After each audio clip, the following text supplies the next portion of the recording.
glory be to God, you guys. I get so excited. I'm just going to be honest with you guys. Anytime I have an opportunity to share the goodness of God and what he has done for me and the testimony that he has given me, not just for myself, but for each and every one of us that are here tonight and those that I may come in contact with. I am KRYSTAL Ryan, Ms. Beyond Blessed. I am a domestic violence survivor, and God saved me. And my topic is, had I not been broken? See, had I not been broken, I wouldn't be able to tell you how great my God is. I experienced abandonment, child molestation, abuse, mental, physical, and emotional, depression, fear, being insecure, and I could go on and on. You're looking at someone who told her husband that she was going to get ice cream with her 2 children 13 years ago.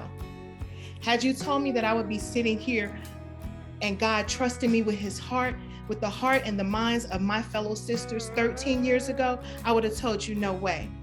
Because I was on the brink of ending my life. I was on the brink of running away. I was on the brink of being overdosed on cocaine because I was a functioning coke addict that was taking care of people's mothers and fathers, sisters, husbands, cousins every day as a healthcare provider. But I was a functioning coke addict because at the age of 29, the man who says he loves me introduced me to cocaine. That was just one part of my abuse. So when we say the ER is full, everybody was full around me. My best friend was full. My boss was full. My pastor was full. The first lady was full. Nobody had time for this heavy topic because they want to keep it on the hush. I wanted to keep it on the hush. I'm singing in the choir. I'm in ministry. I'm dancing. I'm teaching other young women how to love themselves, but I didn't know how to love me enough to say enough. Oh, but God. Oh, but God. The very things that I was fighting so hard to hold on to, it broke me into pieces. And when I say pieces, I was broken in so many pieces. I had a problem. I was misfixed myself, but I couldn't fix this myself. There was only one person, one thing that could fix me, and that was the power of God.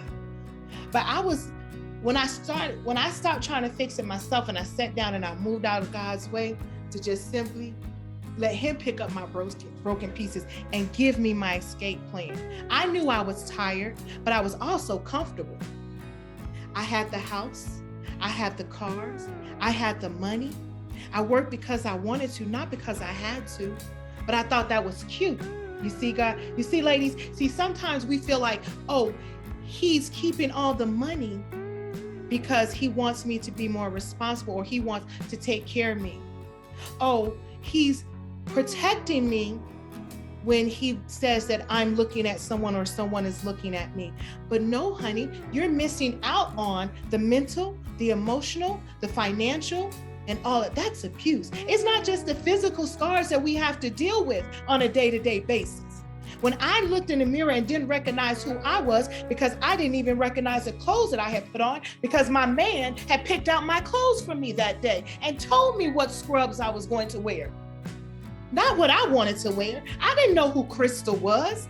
When I began to have to wear my hair pulled back in a ponytail every day, I said, oh, he just wants everyone to see my beautiful face. No, he wants to control you. That's abuse. See, there's the little signs that's abuse that we ignore because we think that it's cute, the possession. So I moved out of God's way because I didn't know what else to do. And God gave me a testimony. He gave me a ministry. He gave me confidence. And when I tell you, with him, I didn't worry about what I was going to do. Psalms 38:14, that tells us that the Lord is close to the brokenhearted and he saves those who are crushed in spirit. Not only was my spirit crushed, my identity was crushed. My children looked at me with love. I couldn't even love my own children because I didn't love me enough to love them. Now that's a mother. We've carried these children for 9 months. We want the best for these children, but I didn't even know how to love my children with the mother's love because I didn't love me. So what was I going to pour out and give my children? And when you think your children don't know, when you think that you're hiding it, they know everything. Honey, years later, my children told me, oh, we know that. What do you mean you knew that? So me escaping domestic violence was not just for me. It was for those who were looking up to me as well. I was so crushed at one point that I had no trust or hope in anyone, not God. I didn't even want anyone to pray for me because my spirit was so broken that I did not even believe that God was there for me. Because if he was, why had I gone through hell and high water from birth? Now, come on, y'all can sit there and act like y'all can't identify. You either know someone or you have been. You've been close or you know someone. I love God, but when I tell you I didn't want to talk to God, and I didn't want nobody to tell me what God had for me, because if God loved me, where was he? That's how I felt at that time. See, I'm not going to sugarcoat with you guys. I'm transparent and I'm honest. Before I was Crystal, the child of God, I was Crystal, the hood chick. I was Crystal, the one that sat in the church after I had just been to the club all night. I was Crystal, the one that was covering my bruises with makeup. So I'm not going to sit here and tell you what I learned in a book. I'm not going to sit here and give you a sugar-coated version because God didn't give me a piece of a testimony. Come on, Holy Ghost. God gave me a full testimony to bring here tonight. So I'm not going to sugarcoat it. People on the outside looking in thought I had it together. I was a total wreck. I was a total wreck. If people knew that I had to get high before I came in to put an IV in their mom's arm, just so my husband wouldn't beat me. But if I said, hey, honey, I have a bag of Coke, let's get high. And that was so that I wouldn't be abused. So when you tell me, sit down and talk to God about it. God, you got me using drugs. God, you got me out here beat. God, you want me to come in there and sing in your choir, Lord, but I can't sing today because my voice box is almost crushed. Come on, Lord, what do you want from me? That's where I was at. The abuse had taken over everything. See, there's my mentor and my forever friend. Her name is Rachel Washington. Rachel and I were talking one day, and Rachel said, Kay, there's two types of broken. I was like, two types of broken. One that hurts us and one that makes us better. When I was talking to my mentor at that time, I was still living in that part of brokenness that was hurting me. I was trying to lead a ministry and I was trying to lead a support group. But guess what? I wasn't healed enough to do that because I was still living in that hurt space. Now, the one that makes us better is when I was able to get unstuck out of that brokenness. When I realized that I was still broken after 10 years. Don't let nobody tell you that, oh, you've been in this, you've been out long enough, so you should be okay. It's 13 years later and I still see a counselor 2 to 3 times a week. You know why? Because there's still one piece of my brokenness that's there. There's one piece. It might be 2, but there's something that's still broken that I can't deal with on my own. God has opened up these resources. He said, hey, Kay, I need you to go over here and see Kathy this week because you don't have it together.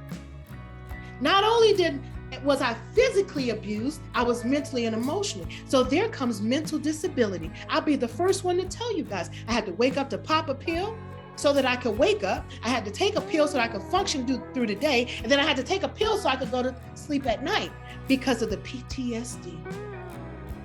PTSD had me to the point of where I could smell something and I would fall out and cry. Or I could hear something and I would lock myself in the room. When I tell you I was with a man that took everything from me, everything that I knew that I was, but I didn't know much about myself because I was sheltered. So he had a chance to mold me. He had a chance to make me who he wanted me to be. I was in a physical, emotional, and verbally abusive relationship. And I started doing I've had 2 husbands. So the first husband was the husband of my children. It took one time that man choked me and I said a prayer. I said, Lord, if you get this man's hands off my throat, I will leave. And when I tell you that man released me instantly, I left him after that first event with 2 small children, no hesitation. But the second one, I didn't want to be that stereotypical Black woman Let me just put it out there. She's had one husband, those 2 children. Now she's with another man, and now she's with another man. I didn't want to be that. So I stayed and I suffered for what I thought was the best for my children, but it wasn't. I learned how to wear makeup to hide bruises. I learned how to wear my hair a certain way so that you couldn't see the bald spots where he had yanked my hair out from the roots. Oh, but God. Oh, but God. And if I was to go into everything, we'd be here all night. So I'm going to tell you how I got where I am today. October 22nd, 2009. October 21st, my ex-husband kicked me in my face that night. I called the mother of the church. I said, Mother, this guy just kicked me in my face. She said, call the pastor. I can't take this anymore. He kicked me in my face. He said, go to bed, we'll pray about it. October 22nd, I woke up, I said, God, enough. I had squirreled away $583. I was living in Houston, Texas. I took that $500 and I brought 3 one-way tickets to Denver, Colorado. I had never been to Denver a day in my life. I didn't know anyone here. I didn't know where I was going to live. I had called Safe House Denver 3 times. I backed out 3 times. The representative said, Crystal, if you back out this time, we're going to have to give your room away because someone is waiting for it. Okay, Lord, it's you, me, and these children. I had 2 children, a backpack. That's it. I left everything else behind. The cars, the fancy house, the clothes, all that stuff that I thought was why I was staying. I arrived in Denver, Colorado. We were coming through Colorado Springs. Now, mind you, my children and I are coming from Houston, Texas. It's warm there. I look out the window. It's a full-on blizzard. I have on a pair of leggings. Both children have on just a thin pair of pants, no jackets or anything. We get to Denver. My son, he's looking around, he's smiling. My daughter, everyone's excited. They said, go to the Greyhound bus station. Because it was a safe house I was going to, they couldn't give me the address of where I was going. I didn't know. They said, when you get there, call us, we'll call a taxi. They sent a taxi for us. I'm looking around, it's cold. We get there, it's a Victorian nice house on the outside. I walk into the door, there's children, there's about 30 or 40 other women. Now, mind you, I'm coming from my own beautiful home, never shared a bathroom with anybody in my life. Get up to our room, there's no lock on the door.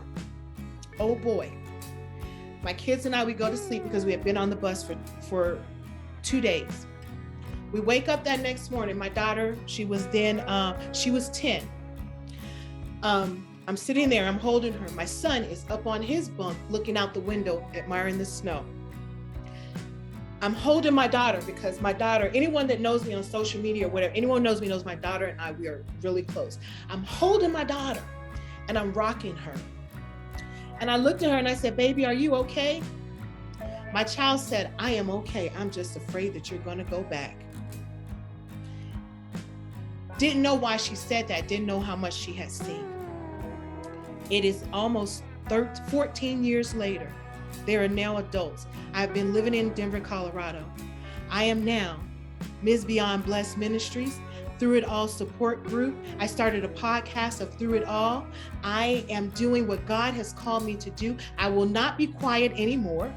I am best-selling co-author in the book, The Unstoppable Black Woman. I just finished my first memoir, part 1, Through It All, Her Story.